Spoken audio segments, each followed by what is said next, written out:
Welcome back to Creepy Corner Stories. Some disappearances leave behind clues, others only questions. And then, there are the ones that defy all logic, vanishing without a trace, as if the earth itself swallowed them whole. Tonight, we dive into some of the most baffling kidnapping cases. Stories so eerie, so unexplainable, they'll make you question what's truly lurking in the shadows. Were these victims taken by someone or something? Lock your doors, check your windows, and keep the lights low. You've entered Creepy Corner Stories, and this one might just keep you up at night. Let's begin.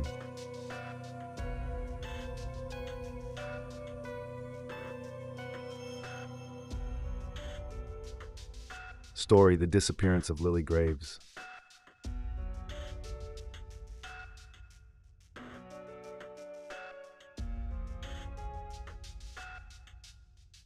Lily Graves was a quiet, book-loving 16-year-old who lived in the small town of Ravenswood.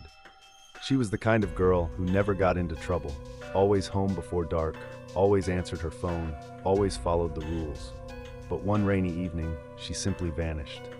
Her parents last saw her in the living room, curled up with a book. She told them she was going to bed early, but by morning, her bed was untouched. The window in her room was wide open, and the cold wind made the curtains dance in the dim light. At first, the police thought she had run away, but nothing was missing. Her clothes, her phone, even her shoes were still there. It was as if she had stepped out of reality itself. The only clue was a series of muddy footprints leading from her room to the hallway. They weren't hers. The footprints were too large, too deep, as if something heavy had walked through. Even stranger, they ended in the middle of the hallway, as if whatever had made them had disappeared into thin air. Search parties scoured the town. They checked every abandoned house, every stretch of road, every forest trail. But Lily was gone. A week later, her mother received a voicemail from Lily's phone. But the voice on the other end wasn't Lily's. It was distorted, like multiple voices speaking at once, whispering, "She belongs to us now. Don't look for her." Months passed with no answers. People in Ravenswood tried to move on, but some claimed to see something in the woods at night, a shadowy figure standing just beyond the trees, watching the town. One night, Lily's younger brother, Jake, woke up to a faint tapping on his window. When he pulled back the curtain, he saw her. Lily was standing outside, barefoot, wearing the same pajamas she had on the night she disappeared. But something was wrong. Her skin was too pale. Her eyes, they were completely black. She opened her mouth, but no words came out, just a horrible, low whisper, like the wind through dead trees. Jake screamed. By the time their parents rushed in, she was gone. Only her wet footprints remained, leading back into the woods. To this day, Lily Graves has never been found. Some say she was taken by something not of this world. Others believe she became something else. But every few months, on rainy nights, someone in Ravenswood reports hearing soft tapping on their window, and a voice that whispers, "Let me in."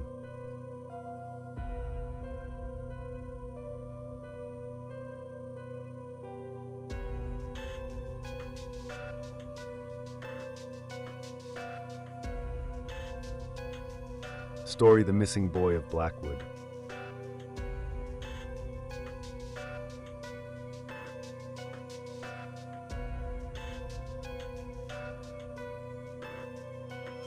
Tommy Baker was only 8 years old when he vanished from Blackwood Park on a warm summer evening. He had been playing near the old oak tree while his mother sat on a bench, watching from a distance. One moment he was there, laughing, and the next, he was gone. The police searched the entire park, but there were no signs of struggle, no footprints leading away. It was as if the earth had swallowed him whole. Days passed, then weeks, then months. His mother never stopped looking. 1 year later, on the exact same date, a park ranger found something strange near the oak tree. A small red shoe, perfectly clean, sitting in the grass. It was the same shoe Tommy had been wearing when he disappeared. DNA tests confirmed it.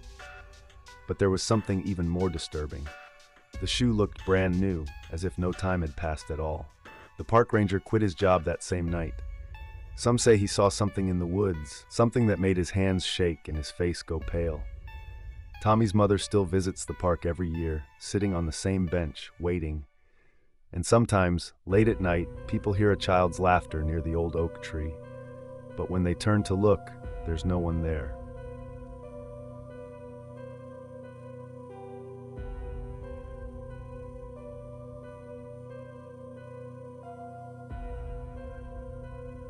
Story: The Vanishing of Daniel Harper.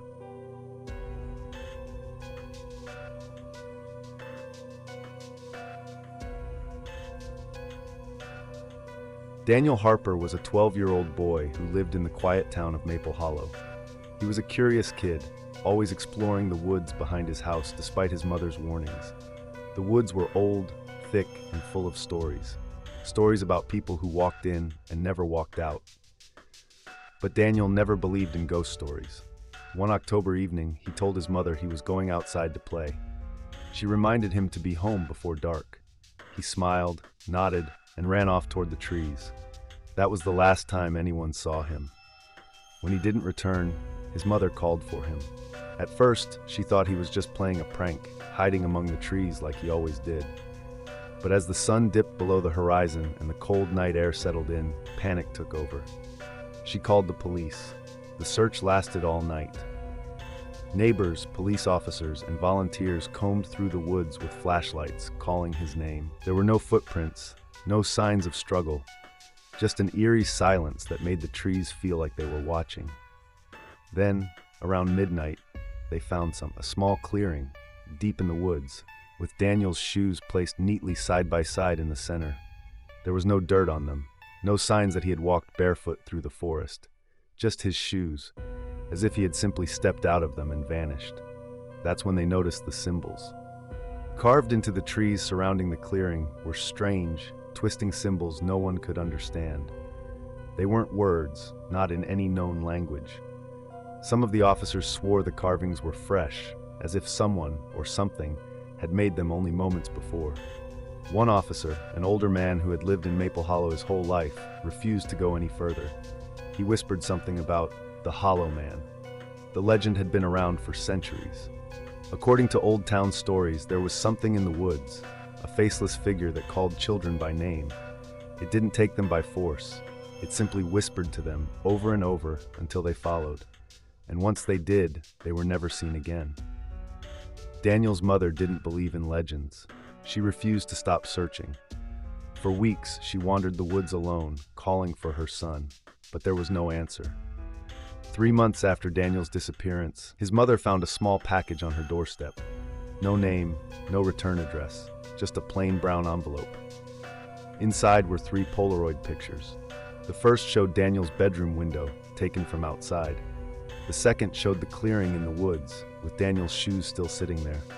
The third showed Daniel himself, standing barefoot in the forest, facing away from the camera. But something was wrong. His arms were too long, his neck was bent at an unnatural angle, and his feet weren't touching the ground. The police dismissed it as a cruel prank. But Daniel's mother knew better. She moved away from Maple Hollow the next day. No one has seen Daniel Harper since that night, but every October, when the air turns cold and the leaves start to fall, people walking through the woods say they hear something. A voice, a child's voice, whispering from the trees, "Mom, I want to come home." But no one who follows the voice ever comes back.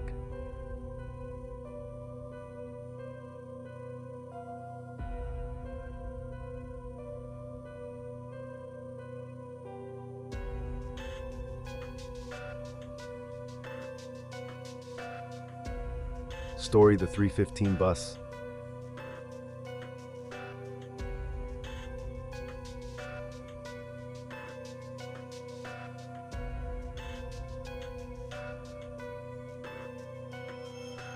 It was a cold November evening when 19-year-old Claire Evans boarded the 315 bus home from college. She had taken the same route every night, same driver, same stops, same empty roads. But on this night, something felt different. There were only 3 other passengers, an old woman mumbling to herself, a businessman typing on his laptop, and a man in a dark hoodie sitting at the very back. Claire took a seat near the middle, plugged in her headphones, and closed her eyes. 10 minutes passed, then 15. The bus should have reached her stop by now. She pulled out her phone to check the time, 3:47 a.m. That wasn't right. She looked up. The bus was still moving, but something was wrong. The city lights were gone.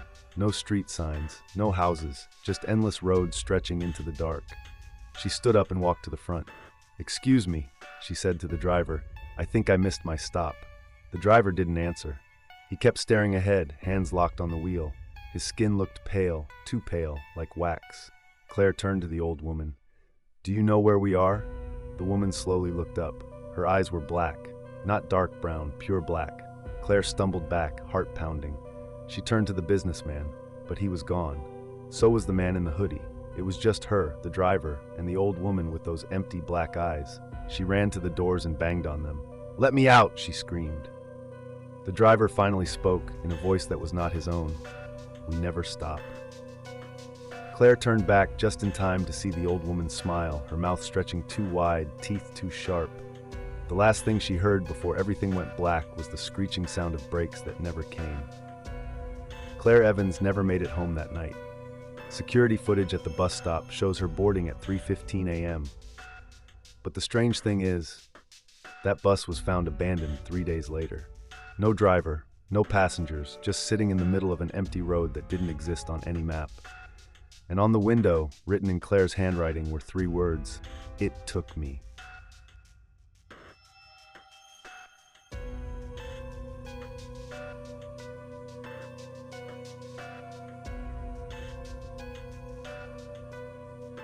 Story: The Whispering House.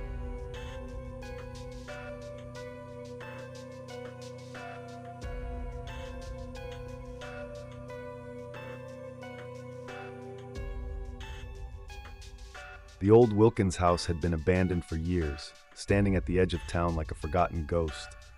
Everyone said it was cursed. People who entered never came back. But 17-year-old Mark and his friends didn't believe in ghost stories. They wanted proof. One Friday night, they broke in. The air inside was cold, too cold for summer. The floors creaked beneath their feet, dust swirling in the dim light of their flashlights. Graffiti covered the walls, but something was strange. All the words had been scratched out, as if someone didn't want them to be read. Then the whispering started. At first it was soft, like wind through broken windows. But it grew louder, voices overlapping, calling their names. Mark turned to his friends, but they were gone. The door they had come through was gone. Only darkness stretched beyond the walls. Then he saw it. A figure, standing at the top of the stairs. Not moving, not breathing, just watching. It had no eyes, no mouth, just a hollow, stretched face. Mark turned to run, but the floor vanished beneath him. He fell through the house, through the walls, through the dark. The next morning, the police found the house completely empty. No sign of Mark or his friends. The only thing they found was Mark's phone, lying in the dust. It was still recording. The last thing it captured was a whisper crackling through the speaker. "More. We need more." No one has entered the Wilkins house since. But sometimes late at night, people passing by say they hear voices, calling their names.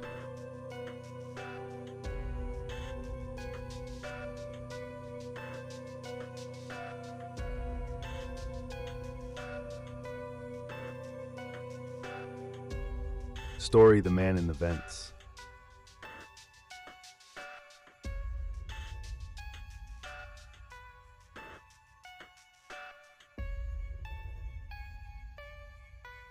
When 10-year-old Lucy moved into her new house, she didn't mind that it was old. It creaked a little at night, but that was normal. At least that's what her parents told her. But then, she started hearing breathing. It came from the air vents in her room. Soft at first, almost like the wind, but as the nights passed, it grew louder. One night, she whispered into the vent, "Hello?" For a moment there was silence. Then a voice whispered back, "Hello, Lucy?" She froze. The voice was deep, raspy, not her parents, not her brother. She ran to their room, screaming. Her father checked the vent, shining a flashlight inside. Nothing. "Just the old house settling," he said, tucking her back into bed. But Lucy knew what she heard. The next night, she woke up to a tapping sound, tap, tap, tap, coming from inside the vent. She sat up, heart pounding. Then the voice whispered again, "I'm coming out now." Lucy screamed. Her father ran in, but the sound had stopped. Still, he decided to check again. He unscrewed the vent cover and aimed his flashlight inside. This time there was something, a pair of eyes staring back. The police came and searched the entire house. In the basement, behind the walls, they found a hidden crawl space, and inside, a small mattress, food wrappers, and a notebook full of names. Lucy's name was the last one written. Whoever had been living there was never found. But some nights, when the house is quiet, Lucy swears she still hears breathing inside the walls.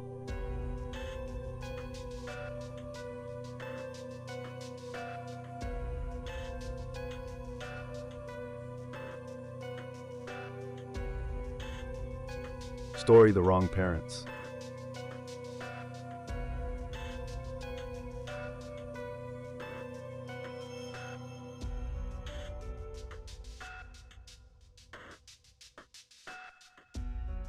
Six-year-old Danny went missing from his backyard on a warm summer evening.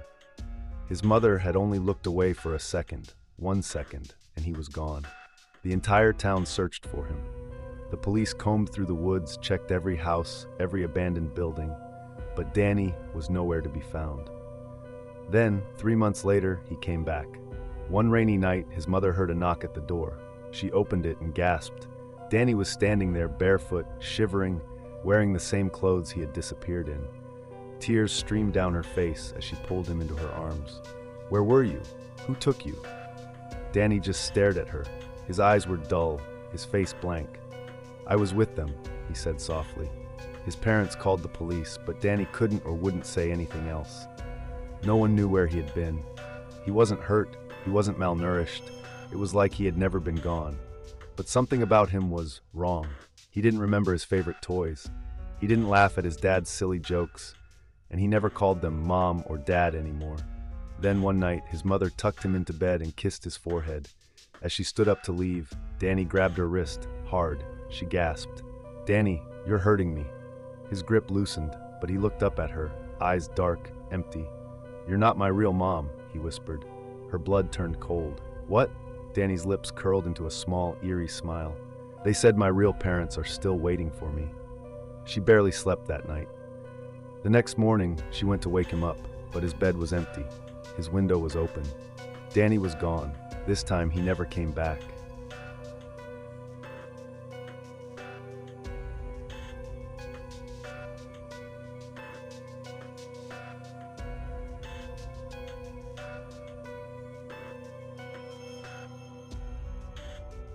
Some mysteries remain unsolved, some disappearances are never explained, and some whispers in the dark are better left unheard. But remember, just because a story ends doesn't mean it's over. Sometimes the scariest things aren't in the stories we tell, but in the shadows behind you, watching, waiting. Sleep well, if you can. This has been Creepy Corner Stories. Until next time, stay in the light.